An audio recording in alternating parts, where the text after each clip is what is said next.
Hello, and welcome to this eSchool News webinar, Flipping the Classroom, Now More Important Than Ever. My name is Chris Hobson, and I'll be moderating this event. I am the Custom Content Manager for eSchool News, and I'm excited to have you join us for what should be a very informative session. Today's webinar is sponsored by Edmodo. Edmodo is a global learning platform that provides the support and tools educators need to fully engage learners. With more than 100 million members in over 190 countries, Edmodo facilitates online learning by providing a secure platform for teachers, parents, and students to communicate and collaborate. Before I introduce our presenter, I'd like to take a minute to go over some features of the platform that we're using for this webinar. Today's event will be recorded, so you don't have to worry about missing a thing. Within a few days, you'll receive an email message that contains a link to the recorded webinar along with a PDF of the slides. You can submit questions at any time during the presentation by clicking on the Q&A box. There will be time at the end of the presentation for our speaker to address questions. Also, there is a chat function that you can launch by clicking on Chat. Feel free to use this feature to contact somebody from the eSchool News team if you have a technical question, but please don't use this feature to ask questions of our speaker. If you have a question for the speaker, you can use the Q&A box that I just mentioned. With these housekeeping items out of the way, let's get started with our presentation. The presenter today is Kate Baker, Senior Community Manager at Edmodo, a former high school English teacher with 20+ years classroom experience, board member of the Flip Learning Network, and contributing author of Flipping 2.0, Practical Strategies for Flipping Your Classroom. At this time, I'm going to turn things over to Kate to begin the presentation. Thank you, Chris, and welcome everyone. I'm so glad you are joining me today. And to get started, we need to do a little bit of level setting and address the definition of flipped learning. So according to the Flipped Learning Network, which is a grassroots organization of just teacher educators who flip their classes, they define flipped learning as a pedagogical approach in which direct instruction moves from the group learning space to the individual learning space, and the resulting group space is transformed into a dynamic, interactive learning environment where the educator guides students as they apply the concepts and engage creatively in the subject matter. And there's a lot to digest here, and I'm sure you're wondering, but what about the video? Because isn't flipped learning all about video? Well, nope. As you're going to learn in today's webinar, there is definitely more to flipped learning than just watching videos. So the first thing we want to take into account is our instructional modes and the timing of it, and understanding the difference between asynchronous and synchronous learning. You know, the traditional classroom space, we've done synchronous learning for eons. Our learners all meet in real time. We have this predetermined class schedule. We utilize our in-person meeting. And then now with COVID-19 and the global pandemic, we're leveraging video conferencing tools to do synchronous instruction. And in an asynchronous learning environment, our learners will work independently on their own schedule. There'll be some autonomy and some choice. We'll have some predetermined workflow and deadlines, and this is going to utilize the flipped learning and asynchronous communication tools. And when we align this with Bloom's taxonomy, you know, and we go back to that flipped learning definition of group space versus individual space, in a traditional teacher-centered classroom, the individual space is where students are independently responsible to complete that homework, those projects. And it's in that group space where the teacher is synchronously introducing new material to students via direct instruction. Okay, so many of us have experienced this. We go to class, the teacher gives a lecture, we take our notes, we study our notes, maybe do a project or two to demonstrate that we've understood it. We take a test, and then we move on to the next unit of instruction. But in a flipped classroom, this looks a little bit different. And we want to reorganize that group and individual space. So the flipped learning model has the use of individual space where that new material is asynchronously introduced to students via video or that EdTech tool, where we want to demonstrate that remembering and understanding of new concepts and begin the application process. And it's in the group space now, when we're together as a group, where now we will synchronously work on those higher order thinking levels of Bloom's and do some additional application, analysis, evaluation, and creating. So we always want to start with the pedagogy first, not just go, oh, look, let's watch a video. Because again, there's so much more to flip learning and to thinking about how we're doing the instruction with our students. And if we want to think about Bloom's in this way, Bloom's traditionally has been that pyramid where the foundation is remembering and understanding. But if we flip the pyramid here, and we reimagine Bloom's taxonomy and align it with time, where do we want to spend the most time in Bloom's with the higher order thinking skills and the foundational skills? So yeah, we still need to practice remembering and understanding. And this is going to be foundational, but it's not where we are going to spend the majority of our time. Where we want to spend the majority of our time learning is in applying what we've learned, and then also moving between creating, evaluating, and analyzing. And then we do this synchronously together as a whole class or even as small groups. Because we still want that connection to each other. Because again, flipped learning is not just having our faces in a computer screen watching videos.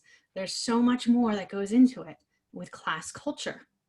And to help us think about this, the Flipped Learning Network has elaborated on the definition and provided us with this framework, the pillars of flipped learning. So we're going to use the acronym of FLIP and take a look at each one of these pieces that support student engagement, both in and out of the classroom.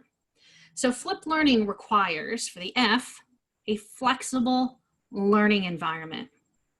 We can be rearranging our classroom space and do the best that we can, considering social distancing rules right now. But it's also about leveraging the technology in a flexible manner and adjusting our expectations and timelines for learning and how students are assessed. We want to be flexible, not rigid. The L in FLIP is learning culture, because flipped learning is a student-centered approach. And we want the students to be active in acquiring their knowledge and participating and evaluating their learning. And we do this through the I of intentional content, where we are focused on conceptual understanding and procedural fluency. And we are maximizing our class time in order to adopt various modes of instruction that are, again, active learning strategies like peer instruction, problem-based learning, mastery, Socratic, and all of this, again, is about evaluating the materials that we use and being really thoughtful in the content that we are delivering to our students and the content that we want them to engage with. And then the P in FLIP is the professional educator. That educators who flip their classroom, you are reflective in your practice, you are connected to a greater community, you accept that constructive criticism, and that you control what seems like classroom chaos, but it's really not. It's active learning, where the teacher is the facilitator and architect of what's going on in the classroom space.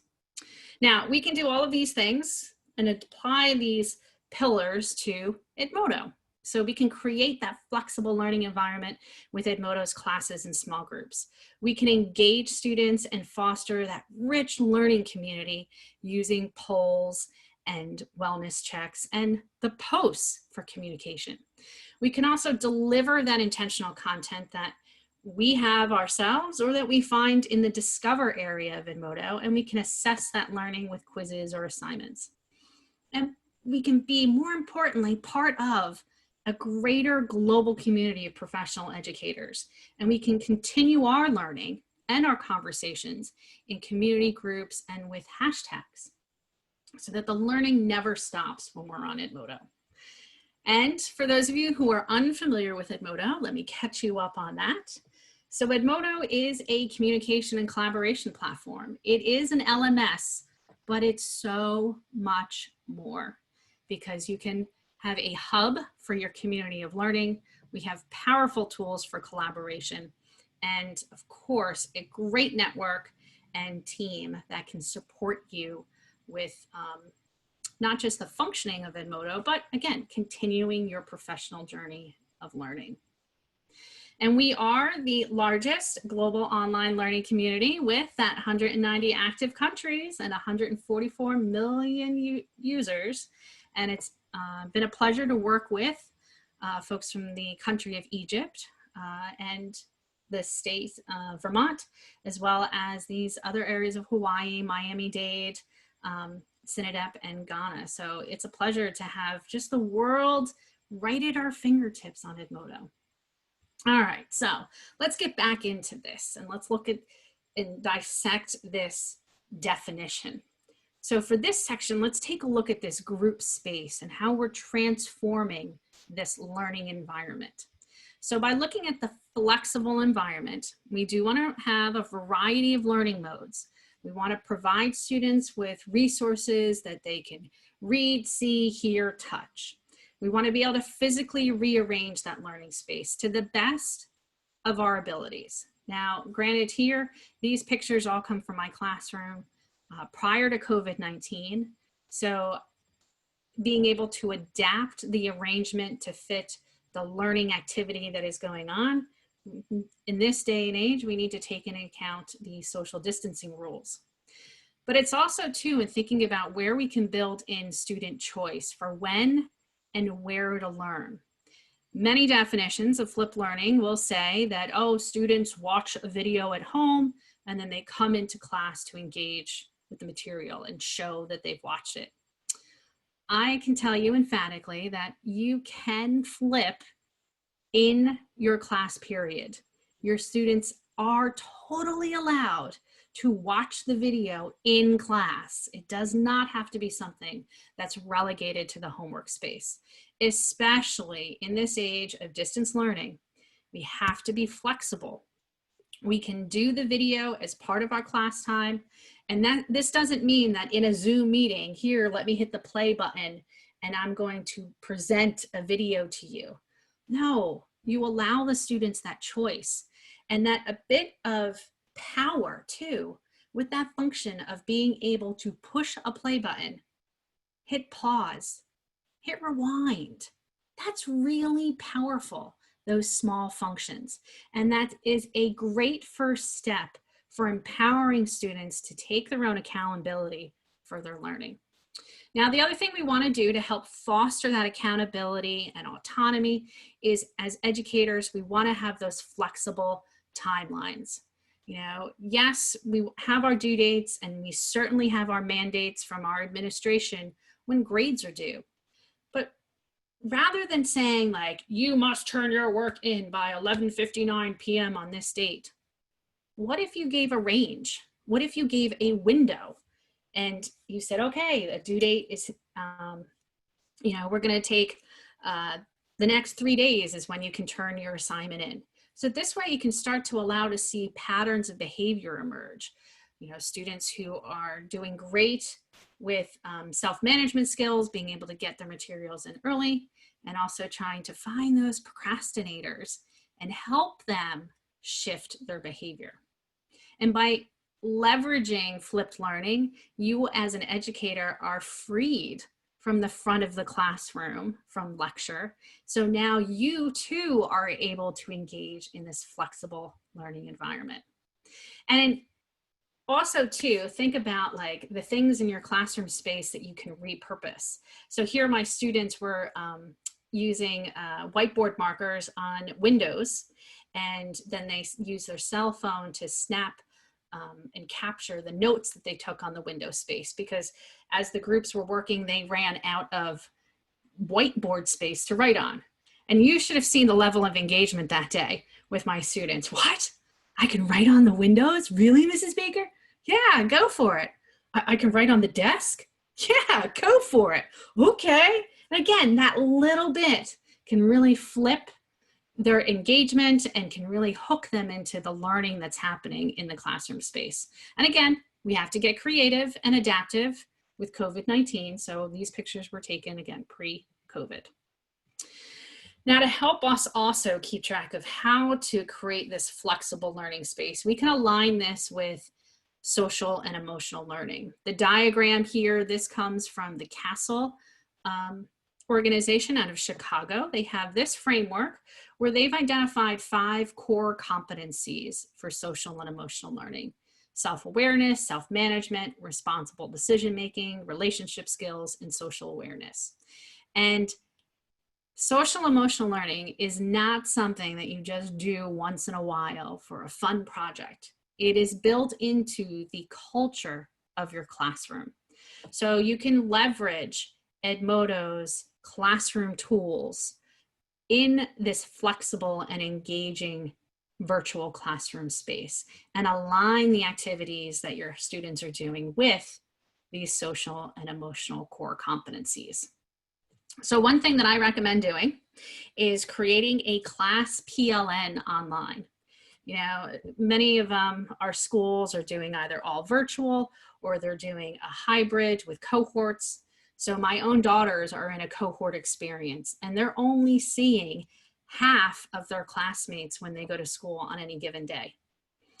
So can be really hard socially, you know, and when they're in school, everyone's wearing masks and they're not as ready, ready and able to speak up and converse when they're in that group space.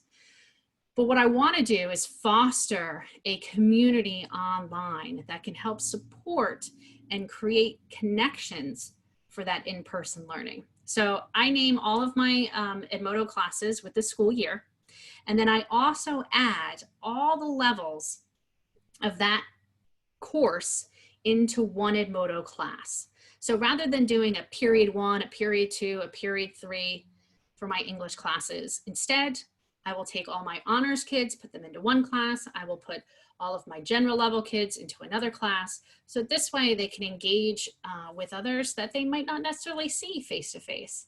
And it saves me time posting because I only have to post once instead of 3-5 times to various classes. There is no limit on the number of classes you can create in Edmodo. So you can get creative and you can create classes for different units of instruction or for groups and to facilitate additional learning that goes on.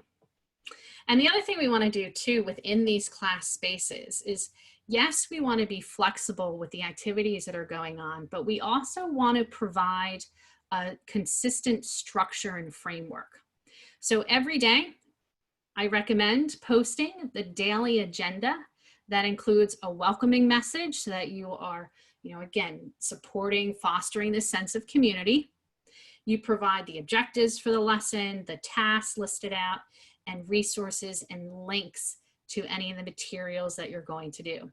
Now, every post in Edmodo has a unique URL. So I know it might be a little hard to see on this screenshot, but up here in the corner, you can see if this post is this ellipsis menu. When you click on that, you get a whole list of additional options in that menu, but then you also get the option to grab the link to a post. And so here you can see on the agenda post, number 3 and number 4, these are direct links to an Edmodo quiz and an Edmodo assignment. So I'm, again, supporting student efficacy and autonomy. They see their to-do list of what they need to do, and I give them a clear pathway to get there. Now, this is also supported with Edmodo's calendar, that every time I, as a teacher, make an assignment or a quiz, it will automatically populate on a student's calendar for them. So again, we can keep everybody learning and moving forward. The other thing we can do too to help build this sense of community is just doing a post in Edmodo. And we can, allow students the opportunity to reply to one another, to share their links, and that we can see that, they're better together. Also in Edmodo, folks can reply and attach to posts GIFs, so GIFs. This image isn't annotated here, but isn't animated, so you can't see the movement that goes on, but just putting in that little bit of visual interest can help, again, check in with your students with it. And it just adds that little bit of fun to your class stream. The other thing we can do too, to ongoingly check in with our students, is to use Edmodo's polls and wellness checks. Now, a poll allows the teacher to customize the question and the answer choices, and you do not see who has replied with what. So you're getting whole class anonymous information. But you can use this, in the case of this one, to guide your instruction. You could use polls for voting, but you're just giving students the opportunity to contribute and to have a voice in the process. Wellness checks are so important as well. And with wellness checks, it functions very similarly to a poll. But in this case, the question is always the same, and then you have the responses automatically populated for you. So it's real fast and easy to do a check-in. Now, the whole class will be able to see who, numerically, how many people selected each of the responses, but it's only the teacher or co-teacher in the class that can go in and see who exactly selected which one, and then send a direct message to that student. So being able to check in with our students is really important as we engage in a flexible learning environment. We want to make sure that no one falls through those cracks and that everyone is doing well. So let's dive even deeper into this dynamic and interactive learning environment with the next pillar, which is learning culture. So again, think of the SEL, CASEL's 5 core competencies, because in learning culture, we want to be student-centered. We want to have active learning be the focus. We also want to support metacognitive thinking and be curious and inquiry-based and support those higher order thinking skills. Now, a good way to think about this too is Maslow's hierarchy of needs. This is a psychological theory of human behavior and motivation. And in short, it is just that if your physical needs are not being met, you will not be able to move up the hierarchy to a place where you are focused on things beyond yourself. So if you had to go to the bathroom right now, you would not be able to continue the webinar until that need had to be met, okay? And our students are the same way, as they're learning to function as mature members of their class and communities, being able to manage their well-being is important, and being able to take stock of this. Now, we can also align Maslow with our digital learning needs. We know that we cannot do any integrating of technology. You're not going to be able to have students watch the videos that you create if they don't have an actual device or piece of hardware to watch the video on. So right off the bat, those physical needs need to be met. We also need to have safety, that when we're engaging in this group space, that we have group norms, that we have digital citizenship, that we understand how we're supposed to engage in here. But where we want to focus our energies as educators is in the realms of belonging and esteem. We want to use the technology in such a way that we're creating these learning spaces that students feel that they belong to something greater than themselves, and that they feel good about the learning that is happening in there. So again, leveraging really simple tools, badges, comments, likes. These are all ways that we can help provide feedback and to give students this feeling of belonging and that they feel good about it. Okay, so this also can tie into Maslow's hierarchy of needs. I love to adapt this and connect it in this case to collaboration. If you want your students working in a group space, you need to address these things. Of course, if you don't have other students to work with, you're not going to be able to collaborate. You need those group norms and protocols.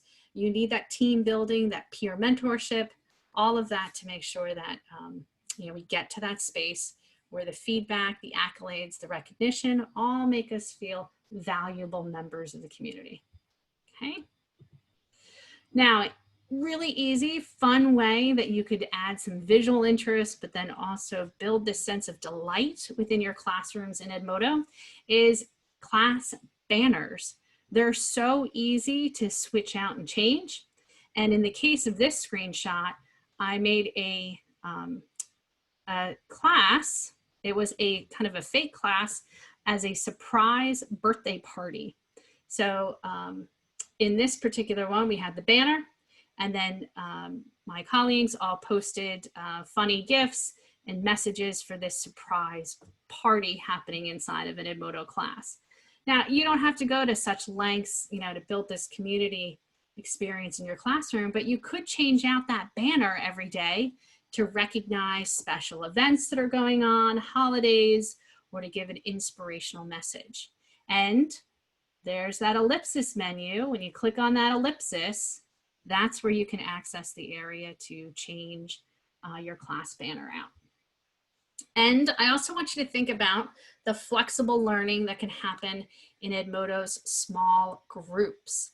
So you have moderation control. You can be flexible, add some members to a small group, or add all members of your class to a small group. And I will use groups for differentiating instruction, making like a homework habitat small group. But then a very special group I create for my classes is share our work. And this is really intentional wording here. It's not share my work, it's not share your work, it's share our work, where I ask students to post copies of things that they've created so that their classmates can see it. So this functions like a digital bulletin board. And when you're doing creative projects like vision boards or one-word graphics that are really creative, you allow your students to tap into that social emotional learning of social awareness, self-awareness, and again, building that sense of community that is so vital to flipped learning. All right, so now let's get into a little bit more. Let's talk about this pedagogical approach and what happens in that group space in the individual learning space. So in the individual learning space, and is part of the class, it is really important for us to support students. And when we use things like real simple, again, we don't have to use fancy, crazy things. You can reply to students with a GIF, with a PNG, as like a digital sticker. And you can allow students to be replying to one another. And again, sense of community that's so vital to flip learning. So with our intentional content, it's more than just video. Video, yes, is very important to help leverage the, direct instruction, but it is not the only thing that is important in your classroom space. The intentional content we want to use, we want to foster conceptual understanding. And this requires ongoing evaluation of our materials and resources, making sure that our curriculum connects with our students, making sure our workflows and structures are appropriate. We want to maximize that class time in order to adopt various methods of instruction, and our videos and ed tech tools aid students in meeting their learning goals. The video is not the most important thing in a classroom that is engaging in flipped learning. Your students are the most important thing. So let's talk about the video. We have to make a video. I want to make a video. What do I do? Okay, my first rule of thumb for creating flip videos is it must be short, less than 5 minutes. Okay, we are not Hollywood cinematographers. My last name is not Spielberg.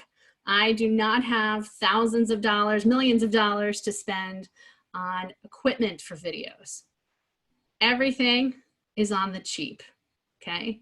So first off, we have to accept that and accept that our videos are not going to be perfect, accept that how we look in a video is not going to be perfect. I don't have hair and makeup today, you know, to spiff me up for my webinar, nor do I have hair and makeup on any other day that I make a video for my students, okay? But it is important that you do see my face in the videos that I create, because I'm making eye contact with the web camera. I have body language. You can hear my voice. You can see my face. And all of this is about trying to build that connection to my viewers, to my students. So I want you to think of it this way. When you're creating your video, you're not teaching to a screen, to a camera. You're teaching through it, okay? Now, with that being said, again, it needs to be short, 5 minutes max. Keep your videos short. A general rule of thumb is that it's 1 minute per grade, but even at that, when students are like in 12th grade and a 12-minute video, it can be a bit long-winded, okay?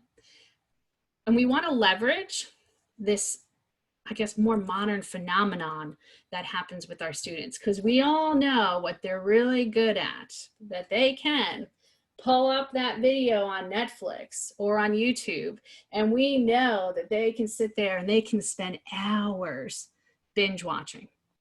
Okay, so let's capitalize on that. If you have a lot of content, rather than making a 1-hour video of all that content, first off, that's going to be really hard on your computer and on being able to upload it to YouTube or upload it to someplace else and to deal with it, okay? So first off, a shorter video is a smaller file size and therefore easier to manage. Now take that content, chunk it up, and create a series of small videos that are then all linked together in a playlist. And now you can tap into that Netflix binging sentimentality, and you can have your students binge watch, you know, a series of videos. There actually have been studies done where they researched a 15-minute video versus 5 3-minute videos. And there was better watch rates with the series of 5 3-minute videos versus the 1 15. But they actually had everyone watch the entire series all the way through, whereas in the 15-minute video, viewership dramatically dropped off as time went on. Again, why is that happening? Well, it could be a few things. When you're making your video, you want to limit distractions. So you can choose to use like a visual, you know, virtual background behind me, or you can turn that virtual background off and have some visual interest of a bookshelf or something else behind you. But you also don't want to have that detracting from you being in the webcam. Also thinking, you know, like a cinematographer, is that you want your face up close, but not too close to the webcam.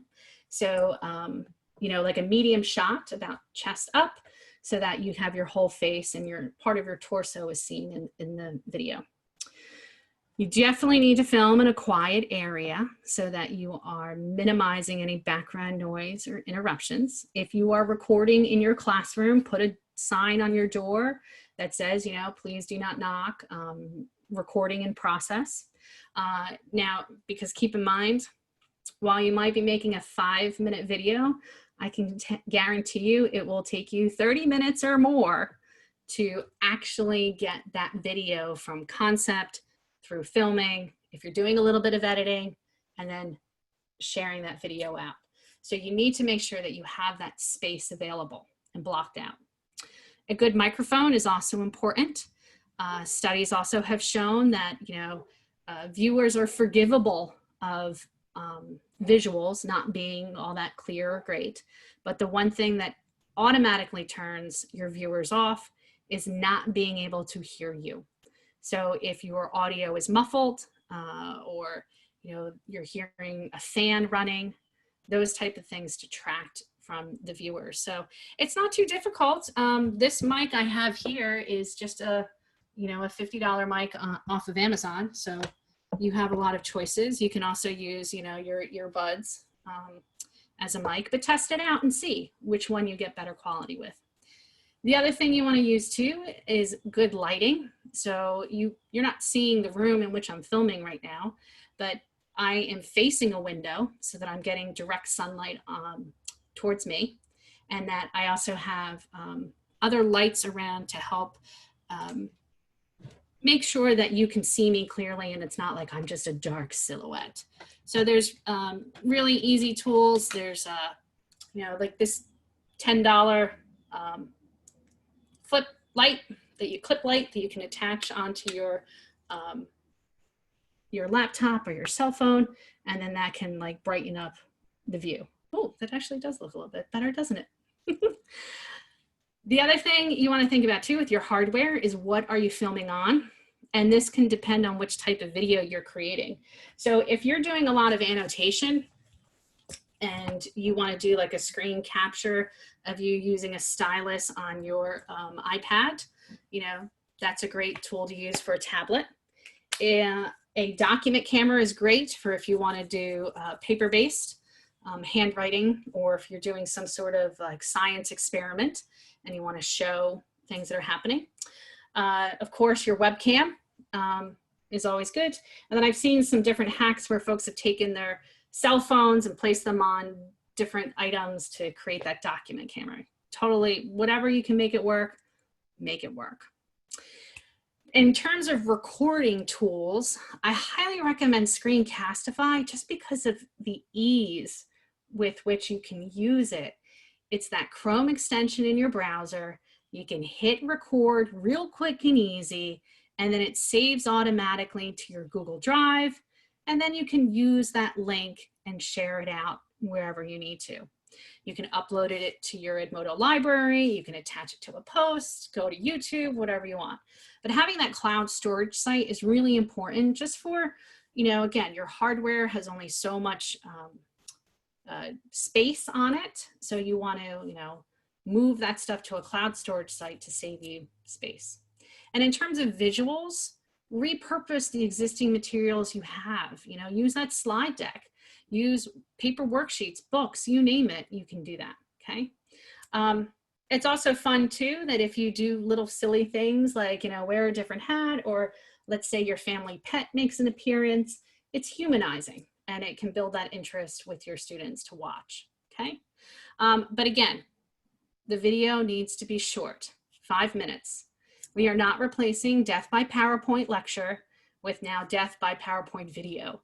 So we want to make sure that we're fun, we're engaging, our personality comes through, but that the video is for a very specific purpose, okay? Now, I want you to think about this too, is like where you can use a video will depend on your instructional model. And again, to challenge that definition of flipped learning is where I watch a video at home and then I come into class to do the work. No, the very first level of flipped learning is that flipped 101, where you are using a screencast or a video in place of direct instruction. But students can watch this in class. They could also watch this at home. It doesn't have to be one or the other, okay? But students are also need to demonstrate their learning. They need to complete some sort of task with the video. And the whole point of this is the best use of face-to-face time with the class. Rather than me, the teacher, being at the board lecturing, by offloading this to a video, I'm able to free myself from the front of the room and can be more of a facilitator. Now, this is a great strategy for if you want to get started with flipped learning. Flip 101 is a great methodology to use. And if you want to kick things up a level, check out the Explore, Flip, Apply. In this learning model, this is Ramsey Mesulam's pedagogical approach, where the video is actually inserted into the middle of the learning cycle, so that you begin with an exploration phase in inquiry learning. You provide students with some curated resources that you allow them to construct their understanding. And then you as the facilitator look for holes in their learning. What are they not getting? What else do they need? And now you make a video to support their learning and give them some additional direct instruction. Then these students apply what they've learned in both the exploration and the flip phases to these projects assessments. Now, just so you know though, Explore, Flip, Apply can take multiple days to complete that whole cycle. Whereas a Flip 101 could be done in 10 minutes. It really is something that could be quick.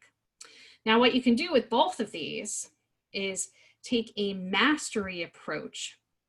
And with Flip Mastery, what you're doing is taking a number of flipped lessons, stringing them together into a unit where students have to attain a predefined level of proficiency in a topic before they can move on to the next section. And you as the teacher provide them with an overview of objectives and timeline, and you're focused on content and meeting standards. Mastery Flip definitely takes more investment before you ever launch into it, because you have to be highly organized.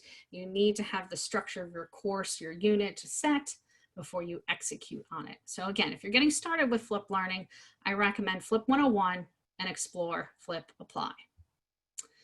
And when we think about this intentional content with the video, real simple.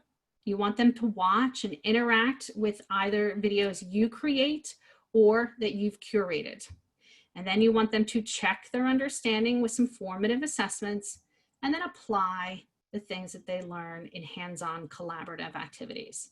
So again, moving from the individual space into a more group space for the learning, where they can apply and demonstrate what they've understood. And when you're designing an effective Flip lesson, I encourage you to think about it simplistically though, in this manner. What will students do before the video lesson? What are they doing as a group or an individual? Is this where you're doing an exploration? Is this where you want them to gather resources or materials before they watch, but you want to be cognizant of that? And then what are students doing during the video lesson? You don't want them just staring at a screen and drooling, and you may actually have to teach your students how to watch a flipped video. They may not even realize that they can hit pause and rewind. So you want to think about that. And also, what do you want them to do after they've watched the video? What will they be doing in the group space? So again, real simple framework, but it's highly effective. And in thinking about the video, you can insert video into various parts of the learning cycle. Like you can use a video for students to acquire new information. You can use a video for an answer key. What? Yeah, I'll share an example of that. You can also allow students to make their own videos. If you're using that Screencastify Chrome extension, and you can also have your students use that Chrome extension because it's free. And then students could create a screencast showing their process as they're applying and practicing the material they're learning about. And then you could even have them demonstrate mastery by creating another screencast of their final project or reflection. You could also leverage tools like Flipgrid and have students record their videos inside of a Flipgrid. You have so many options here. Again, flexible environment. You don't need to do a video in all of these learning cycle sections at once, but be really strategic in where you want to put that video. So of all the video lessons you want to make, the first one I ask you to do will be to flip your class expectations. And many of you probably have done this with COVID-19 and not being able to have an in-house back to school night experience. Flipping your expectations is a great way to level set and make sure everyone in your learning community understands the protocols and procedures that are needed to function for that school year. And all I did for my visuals is I used the document that I would print out for my students, pulled that up on my screen, and I would talk through some of the pieces there. Now this video is longer, I will say that. And this one, when you look at it, you go 19 minutes, but Mrs. Baker, you said 5. Yeah, I know. But this one video is the only longest video I ever make because it has all the information all at once. And I put in here, I pair it with Edpuzzle, which is a great interactivity tool. So as students are watching, these checkpoints will pop out. It'll pause the video and then students answer the questions that appear there. And then they can get immediate feedback on whether they've selected the correct answer or not.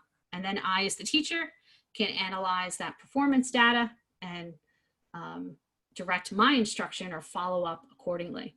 And it's so easy, just put a link, attach the link to a post in my Edmodo class, and then everyone's able to access it. So in the case of flipping direct instruction, in this case, I used a document camera. Actually, no, I did a scanned PDF of a paper that I had annotated by hand, turned it into a PDF, and then pulled it up on my screen and recorded a screencast demonstrating annotation. And then my students, how did I know that they watched the video? Because then they did the annotation on their piece of paper. And when they came into school the next day, I was able to check they've done their work. And if we watch this, we started this together in class, so I could watch their process. And then if anyone needed additional time, they could view it at home and continue the learning. And flipping answer keys. Oh, this saves you time too. Instead of standing at the front of the room and saying the answer to number 1 is, the answer to number 2 is, just make a video. And you can attach that video to your Edmodo post, and students can view it and check their answers, in class or at home. And then when it comes time for your summative assessment, just change the video's permissions from unlisted or public to private. And then they can't access it during the test, but you can make sure that they've checked their notes prior to it. So it helps with studying. And when we talk about students making their own screencasts, here is Ethan, one of my students, who was in the process of creating an ebook using Google Slides. And so he hadn't finished his project yet, but he made this screencast to talk about his process and where he was at in the creation process of it all. Posted that to our class in Edmodo, where then his classmates could reply to him and give him some fantastic narrative feedback.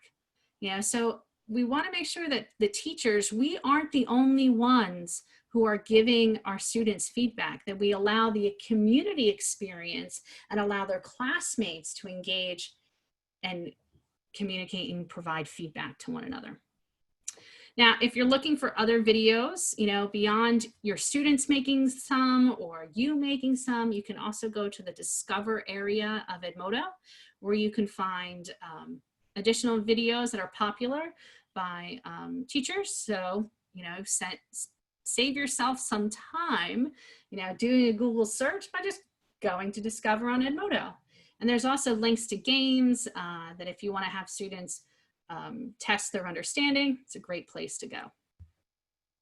All right, so now we have one last pillar to do of flipped learning and looking at how the educator guides students. Now our final pillar is that P of professional educator. And then again, professional educator means that yes, you know your material, but you are observing, facilitating the class. So this isn't like, here kids, you go watch a video, I'm gonna sit back and read the newspaper. No, this again, you're offloading. It's almost like you're delegating. Watch the video so that this way you can do other things. You can provide students with relevant feedback. You can sit one-on-one with them. And you as a professional educator, you're constantly reflective in your own practice. You strive for growth, not just of your students, but of yourself. And you connected to a greater educational community. So in the case of this screenshot, when we think about where and when we can give feedback, we can do it as a post, in Edmodo. We can do it as a comment. We can reply with images, GIFs, but then we can also, do comments in an assignment. We can do comments on a quiz, all of those things. Edmodo assignments give us a great way to provide students with that personal and semi-private feedback that the parent, the student can see it, and it becomes a conversation amongst the teacher, the parent, and that student. And that you're able to load existing or new assignments. You can send them to individual small groups or classes. You can attach files. You can load them in from your Edmodo backpack, links, you name it. And you can set those due dates and optional locking and even change a due date. as part of your flexible environment. So Edmodo assignments are great for that. Edmodo quizzes also are great for providing feedback to your students on their performance, because saving time, auto-graded question types, multiple choice, fill in the blank, matching true, false, multi-select. You can set up a quiz that's automatically graded, and then your students get that immediate feedback. And you can determine if you want results provided to students, or you shut that off when it comes time for the test and you don't want them to be able to access that information right away, okay? And I use Edmodo quizzes for everything, as a replacement for paper worksheets, as an individual check for understanding, as a group activity where students talk to one another, but then each one had to key in their own answer. And I've even used it as the multiple choice portion of my final exam. So very versatile tool to use. And new in Edmodo is Jumpstart Activities. With the click of just that blue create button, you can access hundreds of pre-made activities by grade or subject, as well as create your own and deliver a fun gamified quiz to your classes that they can take as individuals, they can do it as homework, they can do it as a fun activity in class, you name it. And they're still getting that feedback with data and results after their completion. So, and then one last thing about being a professional educator before we get to our Q&A is on Edmodo, the world is just a post away. And if you follow popular hashtags like the hashtag flipped classroom, currently there are just about 80,000 other followers of this hashtag, and you can connect and have a conversation with all of these other flipping educators. All you do, go to explore hashtags, search for flipped, and then hit that follow button to follow it. You can also stay connected to the Flipped Learning Network by going to flippedlearning.org, and you can connect with a lot of other educators there as well. There's a Twitter chat on Monday nights. So you can stay connected beyond the school day and beyond your network, which is really powerful and important. So as you think about Edmodo and flipped learning, you want to create that PLN experience, leverage our classroom tools, and creating that safe space. You want to utilize that flipped and blended learning so you can combine paper and digital tools to support student efficacy and executive functioning. But most importantly, you want to nurture the relationships that are occurring in that digital space. You want to provide support for metacognition, personal growth, not just for your students, but also yourself. So I hope y'all learned a lot, and I'm excited for the questions. Chris, how are we doing out there? Good. We have a bunch of questions. I guess one of them you touched on quite a little bit throughout your presentation, but how do teachers hold students accountable in the flipped classroom? So it's twofold. One, you want to be proactive in creating a classroom culture where your students feel empowered and they feel supported. They also feel like they want to do the work and they want to engage with it. So that's the proactive side of it, okay, is setting yourselves up for success from the very beginning, that the students feel that they're valued in the space. But then as you go along with the learning, you need to have a system. And having a system that's organized will save you a lot of trouble. So holding students accountable, using digital tools like quizzes and assignments makes it easy to see at a glance who has completed or not completed the material, the task. And then you can send a direct message to that student right in like your teacher results of the quiz or the assignment. You see the person has not viewed it, you can click a button and then it will generate a direct message to that student.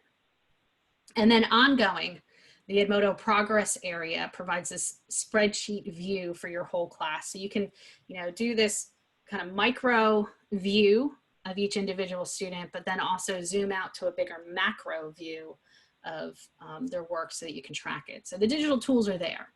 And by having expectations, by having the culture set up, hopefully, fingers are crossed, it'll save you too much work of having to manage them and making sure that they're actually doing it and following it up. But the tools are in place to make it easy for you. Okay. Next question here is, how can teachers create student-centered activities for flipped learning? So again, you want to think about one, the needs of the students. What do they need? What are your learning objectives? So in creating the student-centered activity, you want to provide them with choice. That choice boards are a great way to do this, that you provide students with opportunities to show what they know by picking from like a bingo board of activities or tools that they could use. You also want to provide them with choice in, you know, the material that they're engaging with. So some students might really like the video, but then others find it hard to watch or concentrate on the video. So you pair a video with a textual reading piece. You pair it with a learning activity that's a bit more active. But it's really taking that understanding of what do your students need and then finding those activities and kind of pairing them up to fit those needs. And I guess specifically you hit this toward the end, but Edmodo grading and testing and assessment, can you expand on that just a little bit? When I first started teaching, and I taught freshman English for 20 years. So I felt like I was drowning under an avalanche of paper, you know, and I would take my bag of my papers and my essays that I would take home and try to, you know, red pen with to grade. And it was a student who said to me, it was about year 10 of my career, Nick, and we're going to blame everything on Nick because it's all his fault for this. But Nick had said to me, hey, Mrs. Baker, you like this computer stuff. I bet you'd like Edmodo. And I was like, Ed who? What are you talking about? Well, little did he know the Pandora's box that was then opened, because when I jumped online and made my account, I realized, oh my gosh, this is literally a lifesaver, that I was able to leverage Edmodo Quizzes right away as a tool to get out from having to hand mark paper worksheets. That instead of you know, having the students fill this out and then I had to mark it by hand of like, yes, no, take a point off here, there, that I just turned it into an Edmodo quiz, but I was using the quiz for a formative learning activity. And then because the quiz was auto scored, it then saved me time. And us as educators, like seriously, our time can be so much better spent than in sitting there with a red pen manually marking something right or wrong. There's definitely tools out there. So we want to work smarter, not harder. So thinking about the ways that we can leverage these tools and in any way possible that we can get the auto scoring to work for us. Now, in the cases of like writing, like I still needed my students to write.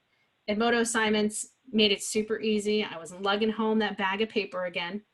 I could, actually, I do remember standing in the line at the Home Depot, and on my Edmodo app on my phone, I was reading responses from students' assignments and was scoring them and giving feedback right there in the moment. So it's easy, whether you're trying to just connect and just provide your students with feedback, you know, with either push of a button or a couple of keystrokes, you're able to be much more efficient in your grading procedures. Good information to have. It looks like we're about at the top of the hour. We do have some other questions that we did not get to today. Looks like some technical questions too. That Edmodo will get back to you directly. Again, if we didn't get to your question, someone certainly will be in touch. I'd like to thank our presenter today. Kate did a fantastic job for a very informative presentation. And I'd also like to thank all the audience members for joining us as well. As a reminder, you'll get an email within the next few days that contains a link to the recording, along with the slides, and also a link to Attendee Certificate. Thanks again for participating, and have a wonderful rest of your day. Thank you.